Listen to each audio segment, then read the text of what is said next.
আমার আলোকিত নিজস্ব উদ্যান বর্ণমালা। কৈশোরের লাল নীল ঘুড়ির মতো উজ্জ্বল স্মৃতি ভারাতুর আদর্শ লিপির কাঁচা ঘ্রাণ, হে সুদূর পাঠশালার স্পন্দিত কোরাস। আজও আমি স্বপ্নে পঙ্খিরাজে উড়ে যেতে চাই সেই ফেলে আসা সৌন্দর্যের কাছে। সাহসী বর্ণমালা, তোমার হিল্লোলিত ছন্দের পুঞ্জীভূত মেঘে মেঘে আমার কবিতা কি সহজে ভেসে যায় সাইবেরিয়ার অতিথি পাখির মতো সেই নাতিশীতোষ্ণ শ্যামল অঞ্চলে, যেখানে জীবনানন্দের বনলতার সৌন্দর্যে ফুটে আছে আমারও স্বপ্নের এক নারী।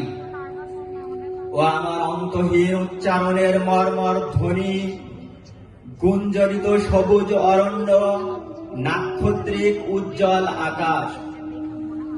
তোমার রহস্যময়ী বিপুল কল্পনার নভোযানে দূরান্তরগামী আমার শব্দেরা যেতে চায় অমর কবিতার সেই বিশাল প্রান্তরে, যেখানে তোমার জন্য একদিন গুচ্ছ গুচ্ছ রক্ত পলাশ লাফিয়ে পড়ল রাজপথে, প্রতিবাদী একটি অমর কবিতা হয়ে। সেদিন আমাদের চেতনায় প্রবাহিত হলো অন্তহীন সমুদ্রের শাশ্বত জোয়ার, চিহ্নিত হলো আমাদের স্বপ্নের সার্বভৌম নিজস্ব আকাশ।